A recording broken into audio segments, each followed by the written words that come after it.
Hey, hi Alejandra, thanks for making the time to be online tonight and just talking a little bit and asking a few questions, and looking forward to an interesting discussion.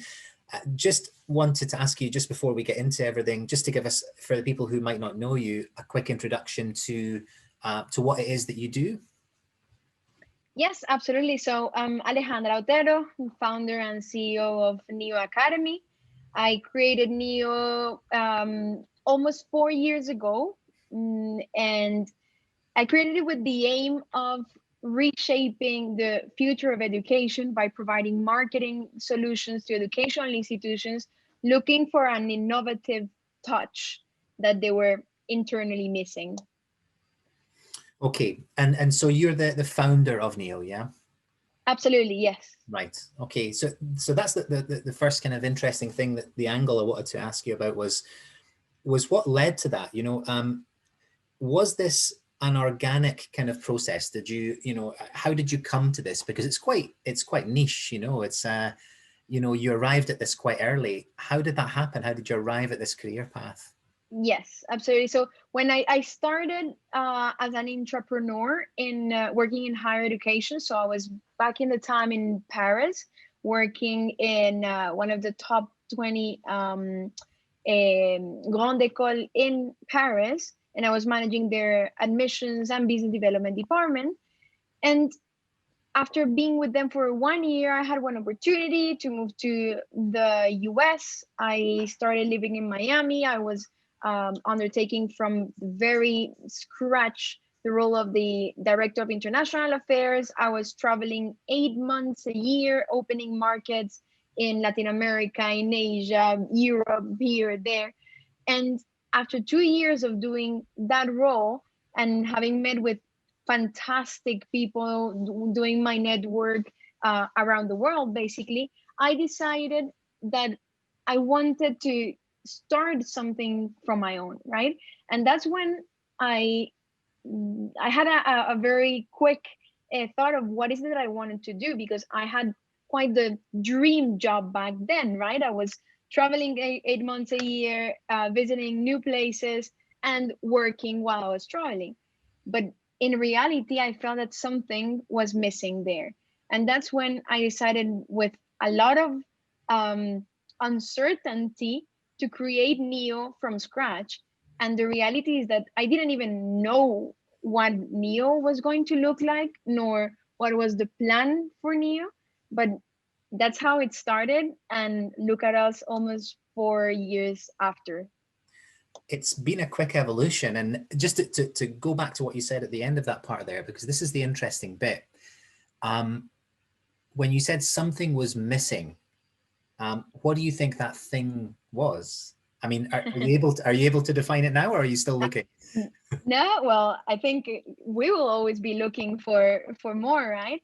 And I think it was a sense of purpose, of completing something on my own, because I did have a lot of freedom, and I really thank my previous mentors back at the different education institutions where I used to work, because they enabled me a lot of autonomy, a lot of soft skills that they embedded basically in my professional behavior, that led me afterwards to have a better company creation process with GENEOUS, and being able to just start something with, as I said before, a lot of uncertainty, but just trying, failing, iterating, making sure that whatever I was trying to develop, as I was looking for a solution in education marketing, it actually, for the record, it started in a complete different way.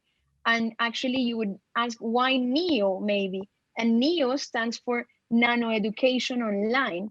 And my initial interest was about little tiny bites of education, because I was personally feeling that the way I was learning and the way I would want students to learn would be very different from whatever we were having in the current learning ecosystem. So That's why I was very interested in actually having a lot of video content and very small chunks of education that were enabling you to have an on-the-go education, very similar to what we do nowadays with social media, with interactions with the phone. It happens a lot of time during the days, but in very short um, time frames, right? So when I started Neo, my aim was to create something that would actually be a solution for institutions from an academic perspective to shorten their courses or break the modules in very teeny tiny capsules and actually become, from a marketing perspective, more appealing to future students. That was the initial plan. Then a lot has changed since, but that's how I actually started my aim to create Neo. So let's go back to those early days before the kind of the pivot slightly, and back to when Neo was nothing more than a name and a logo and a lot of hopes and vision. How did that feel? Because you left the security of a good job, Yes. and the people that are watching this, I guarantee you, there's a few people out there watching this right now are trying to get the courage to do this. So it might help them if you explain to us, what gave you the courage to actually make that leap, because it's not a small thing, and how did the early days of Neo actually feel to you? Absolutely. So actually, um, it might sound funny, but it happened exactly when I was excelling in my targets. And unfortunately for the university, but fortunately for me now, 4 years after, I look back at that time and I realized that the moment that triggered my will to start something on my own was when I was congratulated for my performance, but at the same time I was asked for more, and not more in terms of goals, but in terms of giving my personal time to continue traveling. And that's when, again, it sounds like the dream job, but the reality is that I didn't have a work-life balance whatsoever. So that's why I said, you know what, I really need to create my own journey. I need to define what is urgent, what is important, what is it that I want, what is it that I don't want, and get officially started. Of course, I was panicking, and everyone in my surroundings were like, what's wrong with you? You're just crazy. Why would you do that? My dad, he was just like, why? No, you can't do that. It's fine. If everyone is still telling you that you can't do it, but if you believe it, really, I cannot be happier to have undertaken that path back in the time.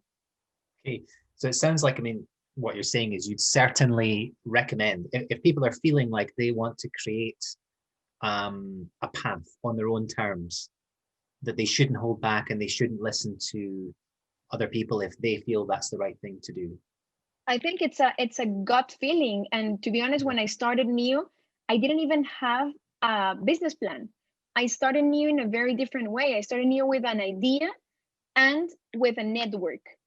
And I started just gathering feedback and shifting whatever my idea was and realizing that a lot of what I had in mind was just not feasible. But I had to share my idea and share the will to create Neo as such, so that people would give me the feedback that I couldn't see because I was already just in love with the idea as such, basically.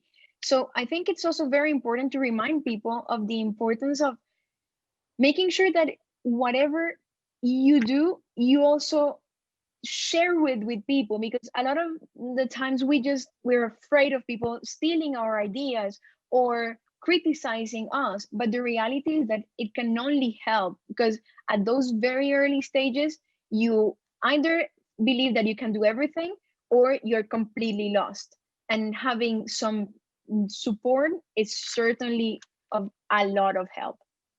So you felt like you were quite able to quickly let go of something that didn't seem feasible.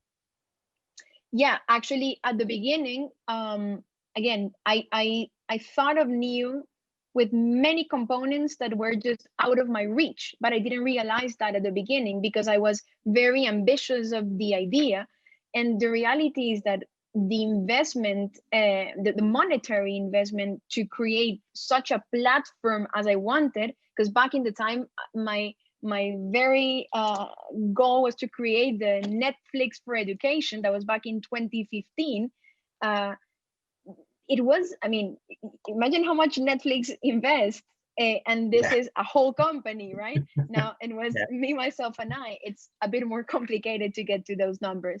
So that was my first bottleneck to realize that, okay, there's the idea, and then there's the reality. What is it that, so this is, there's, and between the two, there's one thing that for me was crucial and still is nowadays my driver, which is passion. So if you have these two elements and passion in between, even if the initial idea doesn't work or doesn't go as planned, you have the passion. So just shift it or find solutions with the help of the market and other eyes and other ears to whatever your initial idea is.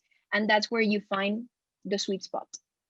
Yeah, that makes a lot of sense. And it's something that I think is important as well, as the ability to not personalize ideas, you know, to not attach yourself personally to things. Absolutely. Because absolutely. And receive feedback. Exactly. Yeah. And let them go quickly because the clock is ticking and money is flying out the door and you've got to pivot. Yeah, absolutely.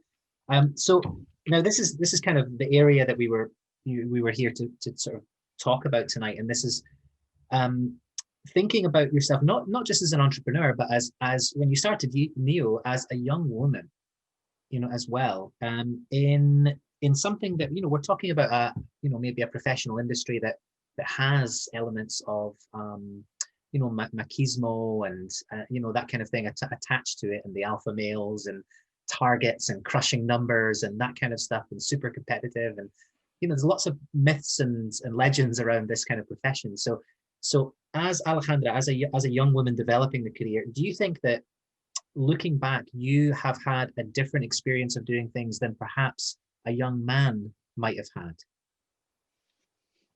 This is a very good question and a tough one, of course, Mark. Yeah. To be very honest, I started, and before talking about myself, I believe it's really important to mention that there's a lot of women in this field, and especially in admissions, I would say, as a lot of the roles are linked to customer service. So you find a lot of women in these roles. However, in C-level roles or in very top managerial positions, it's not the rule, let's say. It's quite rare. And luckily, back at the role I quit to actually create Neo, my former boss, which I don't like that word, I prefer the leader, right? The person that was mentoring me throughout those 2 years in back there in Miami was a female, and for her it was not an easy path. She was also Latin American and had to make her step through some board meetings filled with men. And I had the same feeling when attending international events with highly placed people, let's say. And the reality is that most of the times we do feel discouraged, but the key is not to give up, because if you do so, then it becomes too easy, right? It's just like, oh, I can't make it because there's a gender gap. Well, what if you can make it? It's just going to be a tough ride, right? So that's the way I personally picture it. It's very uncomfortable in some events to hear some comments or to be just disregarded because of your age or gender. That happens, and especially in some countries. I had to experience that, and trust me, it was really not pleasant. But again, as we go back to not taking things personal and believing in yourself and with the passion that you have, I think you start building yourself a path. And for me, the most important since day one was to start building a proper network with people I could trust, people who could trust me, and people I could learn from and who will guide me in a very solid path rather than just making myself there shining in a second to then fall down, right?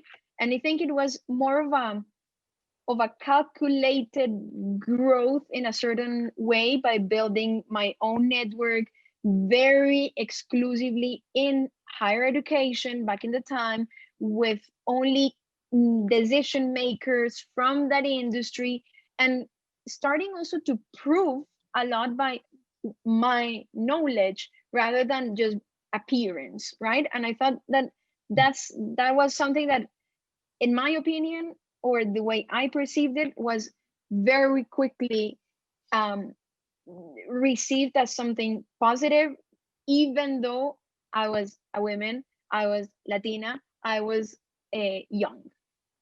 Yeah.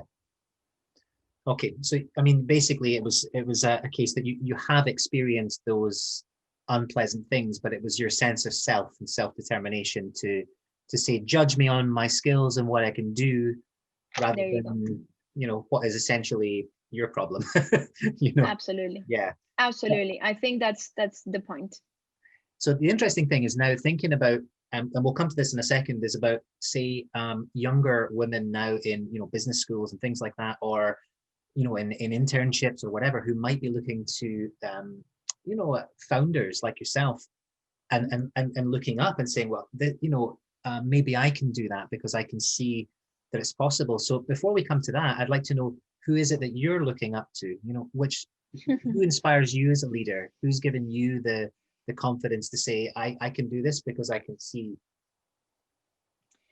So I think it's a mixture of different people. I cannot tell you that I have one holy idol that I follow to wake up every morning and this is my passion. No. The reality is that depending on the day, on the context, and on whatever happens on a daily basis, I would go towards getting inspired by few different people. Of course, I could name Brené Brown, for example, who has been, I think, in my career, a true game changer, I would say, in terms of showcasing your vulnerability. And I've been applying that a lot to marketing and recruitment, basically, and making sure that not only my team, but teams that I'm leading at different institutions are fine with being vulnerable, and that not being considered being weak, but actually a strength, right? So Brené Brown, for sure. Then if we look at other big figures like that, I would say Michelle Obama, being related to education for girls, right? So those big names.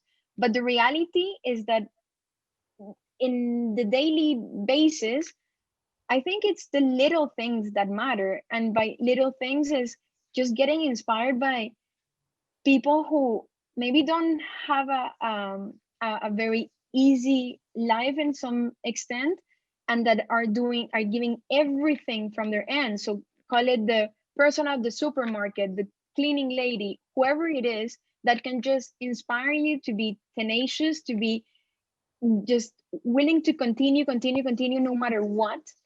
And there's, of course, one person who has inspired my very first steps in this industry, which is my dad. Because my dad, back in 23 years ago, alongside with my mom, they created a studied abroad agencies. And let's be clear, I was their guinea pig from my very early ages, right? So I was sent to a summer camp here and there in the UK, in Canada, in the States, in Greece, which I absolutely loved.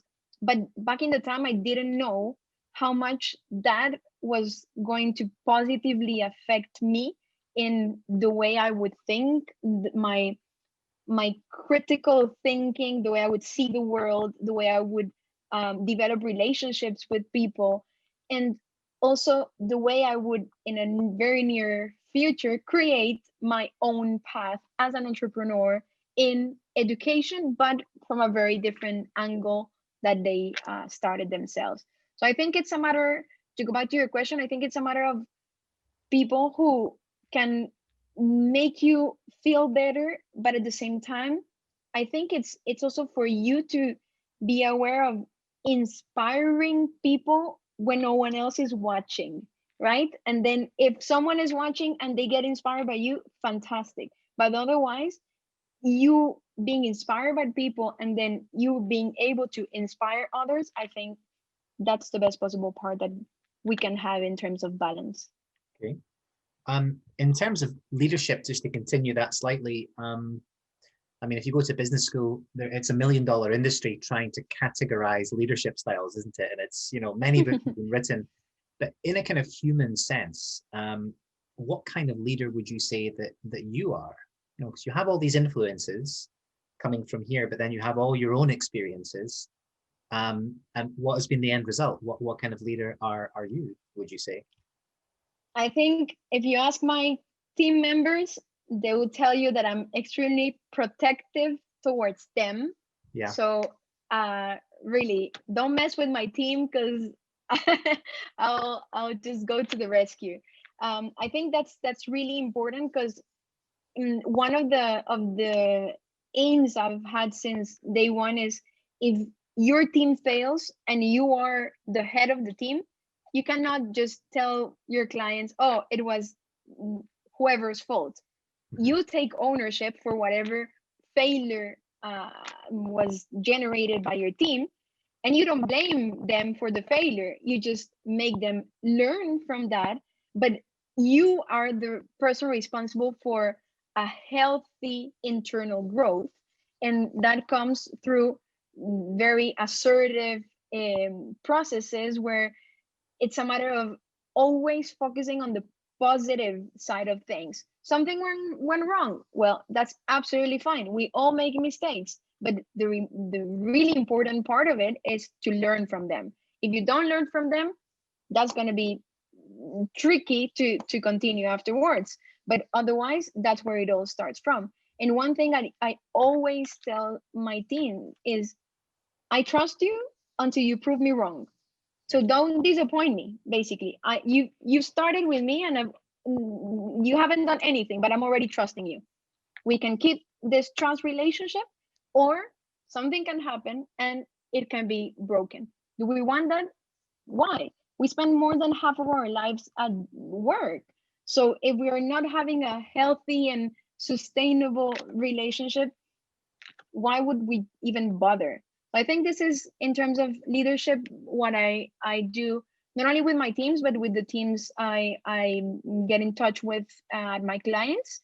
And I think it's part of having fun in the journey and always learning from whatever you're doing. So again, you might not know everything, and that's absolutely fine, but go and find the answer. And if you fail, just try and work that around, and we can as a team collaborate and get always better and better and better. But for that, we need common support and collaboration.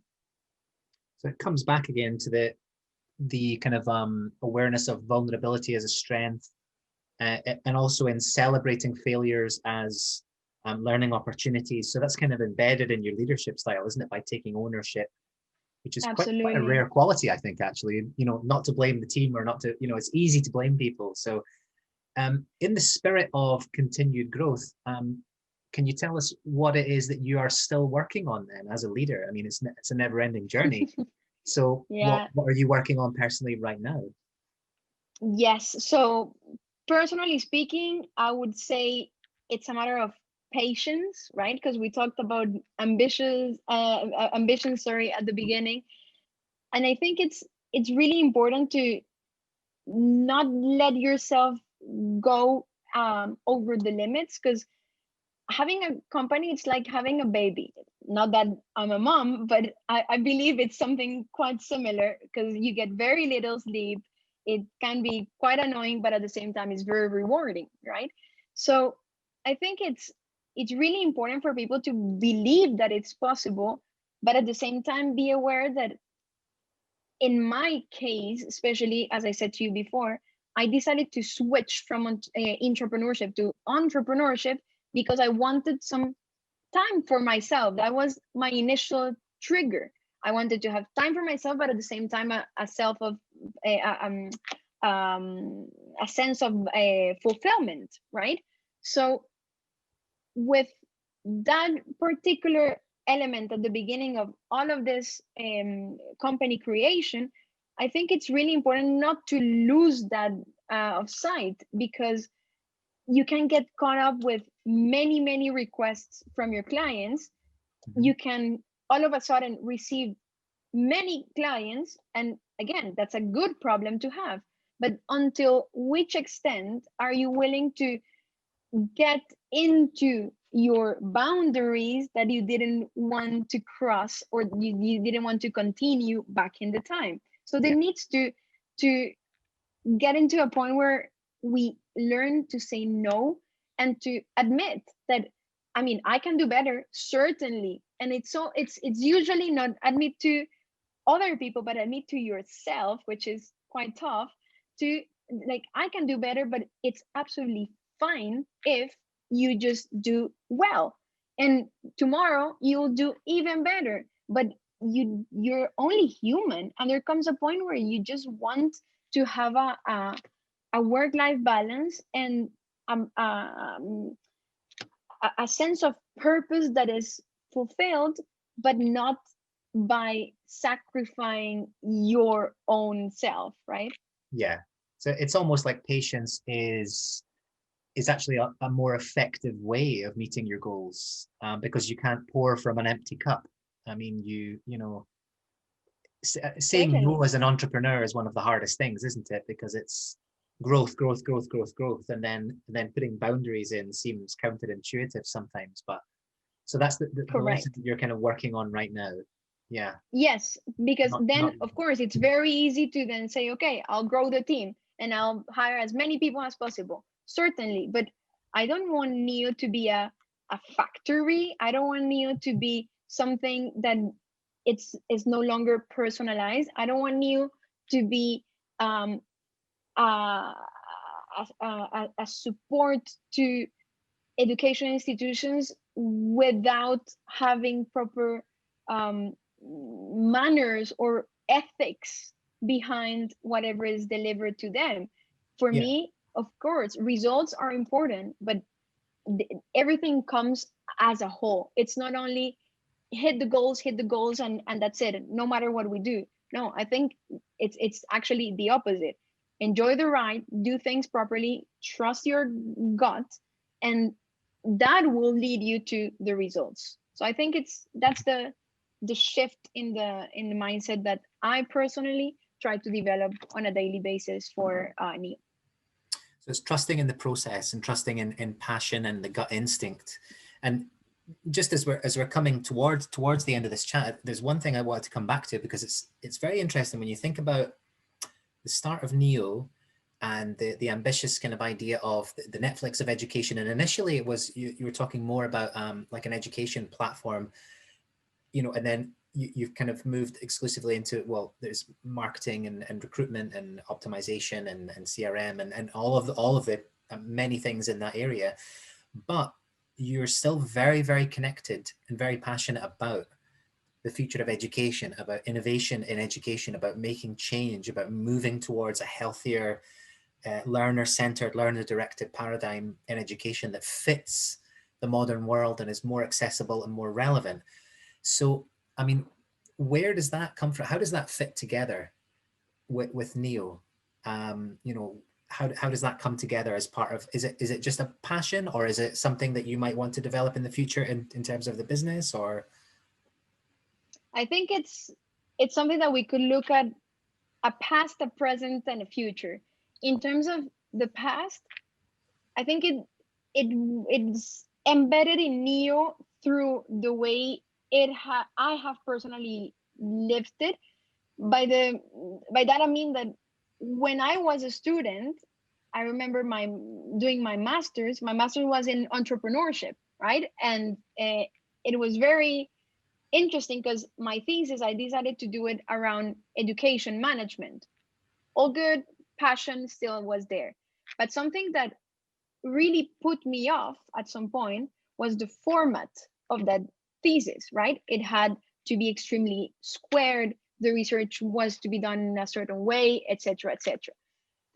I understand from an academic perspective, but that was for me quite limiting in what could I do from my end. And I was extremely lucky to have mentor back then, who ended up being my thesis supervisor, who actually said, you know what, just go with the flow. If you don't, because my biggest issue back then was I cannot find a lot of proper data around Yeah. education management. And if you're doing that around something related to industrial evolution, okay, fine, you have a lot of content, right? But for education management in terms of data back in 2012, that was quite limited as such. So he said, you know what, go ahead and just bring me whatever you find. And that, I think, triggered in me a catalyzer that was the what made me think out of the box. And I need to confess that my whole thesis was done through video research. So of course I did have some research in terms of books, and but those ones were mostly articles. It was not an actual book as such. Yeah. So what led me to all of that? Well, thinking that it was possible to actually generate appealing content and content that was very useful, but from short pieces of content in different formats. So video, articles, podcasts, which back in the time was really not something very popular, right? Mhm. And I finished all of my thesis with those contents or those formats. And actually, that person being and ended up hiring me for my first role back in Paris afterwards. So I think that really generated a lot of confidence in me, saying, "Well, you know what? I made it. If I could do my thesis like this, why cannot can't it be the case for future generations, but at a very early stage? I'm talking about master's level, Yeah. right? So I think that was the past, and that's what created the present, being NEO, having a lot of those components, which is, again, we go back to very teeny tiny drops, and the drops can be reflected as well in another sense. We're talking about video or podcast format before, but we can think the drops around liquid work. And what is liquid work? Liquid work is something that for me has been the a big essence of NEO from the beginning. Liquid work is for you to actually just forget traditional ways of working, and making sure that you are valued by the skill you perform the best at. And we actually take people who are experts in their own fields to perform XYZ role that we require from our clients, and we bring them all together in a project management workshop, basically, and all of them collaborate towards one specific client. Then we get to another client, we get different types of requests, so different kind of people working on another set of competencies or skills. And that, I believe, has been something that has enabled NEO to grow very quickly, because it's not like we have a lot of staff who's permanently hired from our end, but we do have a lot of people who support us in the different fields, and that we have very carefully selected one per field. And we are absolutely convinced that whenever those people actually come together, the whole symphony plays perfectly, and our clients don't feel like they are strangers. They feel like this is the NEO team, right? And that comes back from the initial mention regarding little drops, right? And Yeah. if I push that to the future now, I think it's I mean, we ought to, and I think this is something that burns inside me. I feel like we need to leave a better future for the upcoming generations. And I wouldn't just be satisfied by just saying, well, you know what, we help the admissions and marketing departments implementing innovative recruitment or marketing techniques. Yes, absolutely, we do that. But we do that by looking at what should be the education of the future. Actually, those schools will be able to better recruit, not because they are investing more or not because they are being more pushy, but actually because they are getting better at matching the interests of upcoming generations. Yeah. And I think this is where I'm looking to get towards in a near future, is that we are very focused on what is the future of education, what is it that we want to leave as a path for Generation Z, Generation Alpha, and make sure that they have much more freedom to choose their own education rather than being in a box because school should be like this. What if it should not be like that and they were able to actually create their own path? And all of that, in my opinion, can only happen with collaboration between different entities. Right now, we are in a very centric position, but not student centric position. It's very much of the institution showcasing whatever they believe that they need to promote. The reality is that we need to shift that, and we really need to get towards making sure that whatever the students are, the potential students, I'm talking about 10 years from now, 5 years from now, whatever they are actually looking to study is what they want, even if it's not compatible with whatever their parents want, even if it's not compatible with how education should look like, even if it's not compatible with the ideal career path, right? They should have all of those options, not only at a master's level as I had, but since K to 12 education and then followed by higher education. So I think if we push that curve towards personalization and purpose in education, this is what we're looking for in the future of education. But until we don't make sure that we do this as a whole, and it's just not an exception but a rule, it's going to be very complicated otherwise to leave that path as I was mentioning before. So this is what I was mentioning about what is our role from NEO to make sure that we have a positive contribution to the future of education. Okay. And it sounds like I mean, what you've done is you've carved your own path. I mean, this is what's the narrative throughout this whole chat tonight has been. You know, you're finding your own way, and sometimes it aligns with the traditional way, but most often it doesn't. Even within the thesis, you're saying, no, actually, I'd rather do it like this. Thanks very much. So your Absolutely. passion is actually having the system change so it can support other people, and that can be the norm rather Exactly. than it be seen as like an outsider carving your own path outside. It should be, that's the normal thing to do, right? Absolutely. And again, if I think it's we need to focus on what our what is it that we want, what are our strengths, rather than just making sure that we are pushed to do things that we don't like nor we're good at. Again, I understand that we need to get better at things that we're not good at, but the higher focus, in my opinion, should be on things that we have passion for and we are excelling in. Of course, you can always get better, but at least you know that if all of us combine efforts in what we are the best at, then we are looking at a society that is complementing each other, Yeah. always with purpose as the main goal.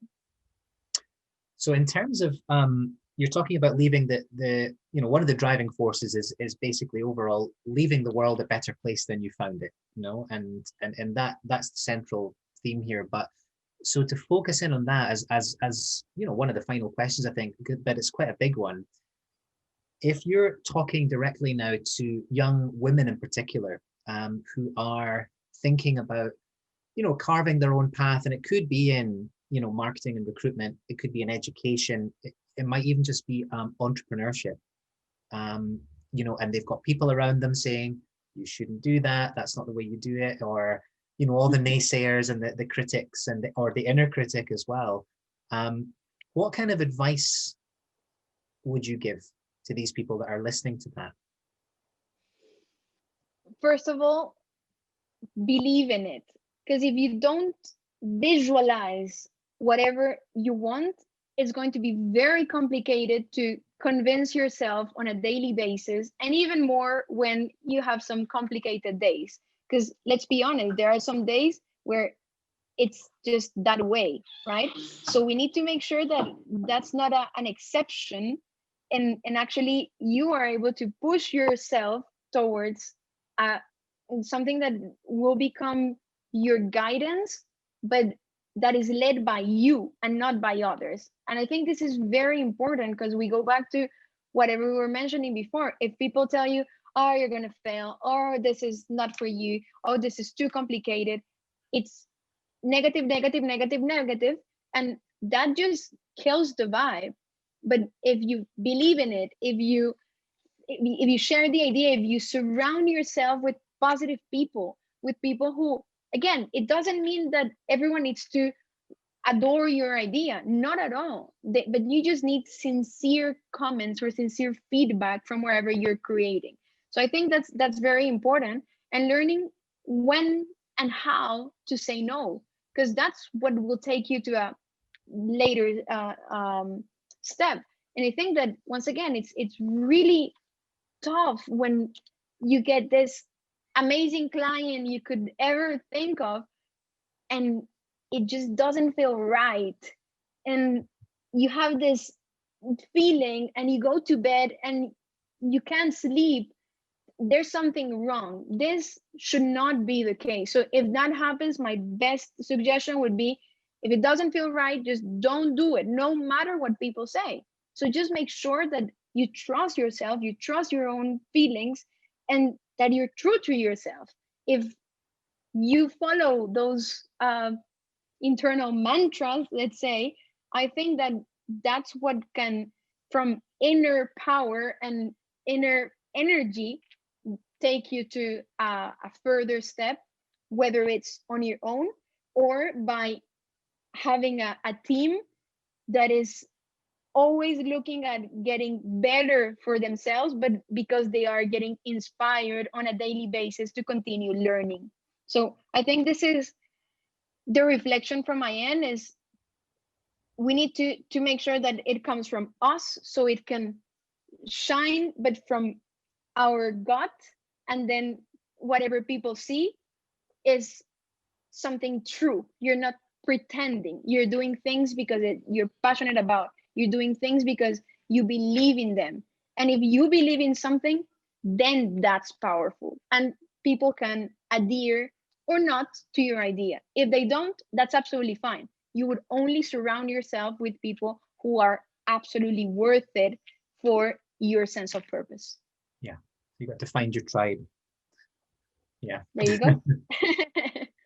Well, is there anything, before we go, is there any other thoughts you'd like to leave us with? I mean, you don't have to, you've imparted more than enough wisdom and inspiration.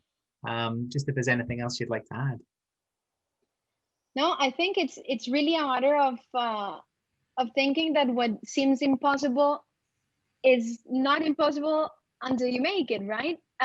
So it's really a matter of thinking that you can do things, and if you don't have a plan, that's fine. And again, we go back to the example of Neo. I never ever started with a business plan, everything in Excel sheets. Not at all. We actually started the company as I started growing, and having people that was joining the team, and through those later stage, that's when we started putting the right pieces of the puzzle. But at the beginning, it was very messy. And I'm a very organized person, so it was a lot of personal frustration. But the reality is that that's the beauty of creating a project from scratch. You personally don't know how to do things at the very early stages. You're just trying, failing. And then all of a sudden you find a sweet spot. Oh, great, I can do this. Fantastic. So you go this way, and then you go the other way around. So for me, just to end on this, my process, and I don't know if you remember this movie, but I feel it a lot like La La Land. So Yeah. it's, you can create yourself different path, and Neo could have been path A, which was the initial start, being the company focusing on delivering nano content to educational institutions. That was path A. I could have followed it, or take path B as I go. And maybe I'll end up in path C, D, E. That's fine. That's part of the journey. And we are only learning as we go. That for me is extremely important.